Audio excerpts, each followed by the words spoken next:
It's time to shoot some B-roll.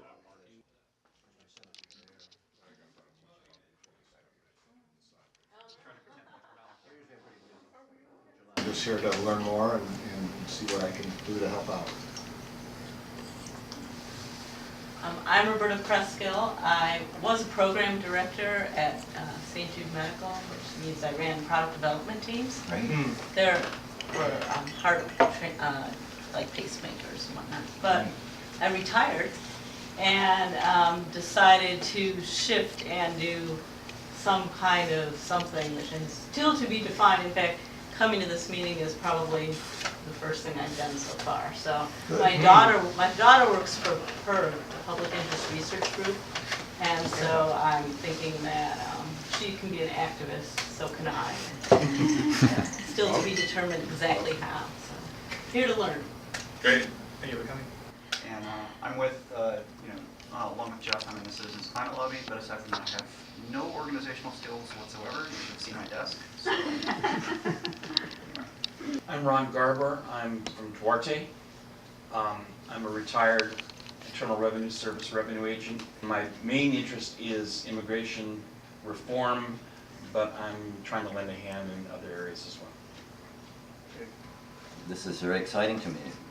I think I got something from OFA through the internet, or maybe it was from you, and I thought, now, that's something I really want to do, because it's sort of the be-all, end-all, major issue of all time. It's Organizing Obama for America, and worked on both campaigns heavily, as did my wife.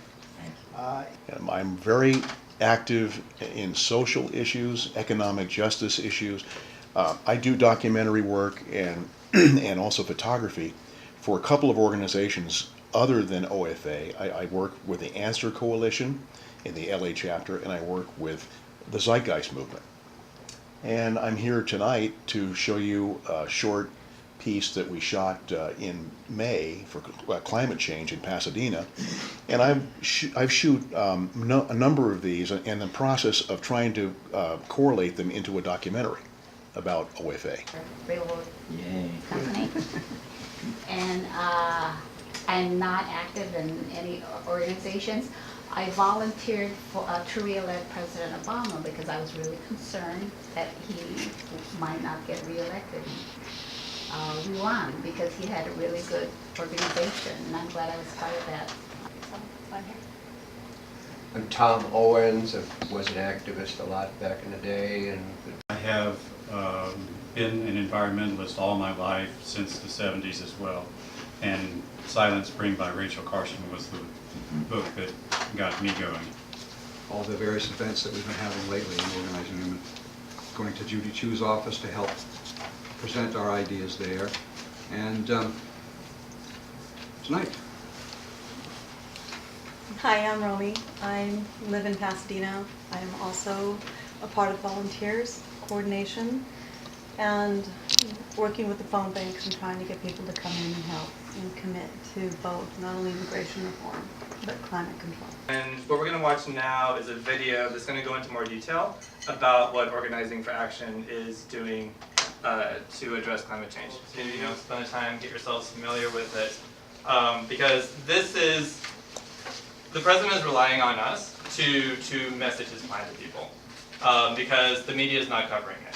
We need to be able to create a situation where it's actually a political liability to actually deny climate change. Also, not only that, but we need to actually create an environment where we allow these people to actually talk about climate change. I saw an article recently where a Republican staffer wrote an article talking about how Republicans should actually talk about climate change more. He actually talked about like we should do a carbon tax.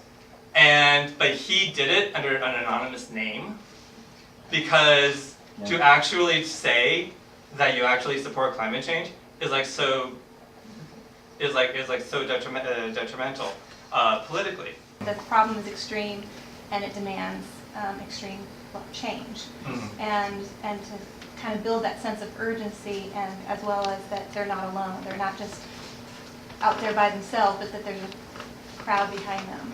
Right. that wants this.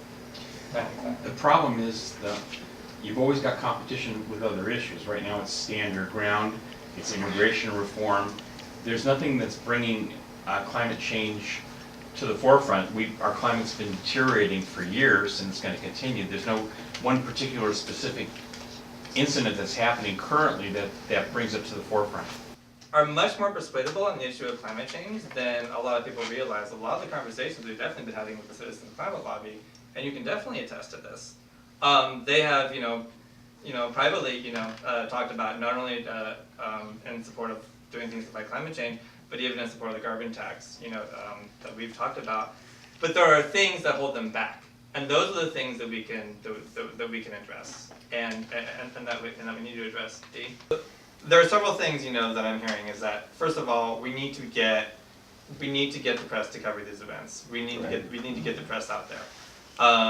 This is going to, as I said, like reaching out to the press, developing relationships with them is going to be so incredibly crucial, especially coming up around August, because there are going to be times also where we're going to be doing very kind of like rapid response events that we want to like generate some press.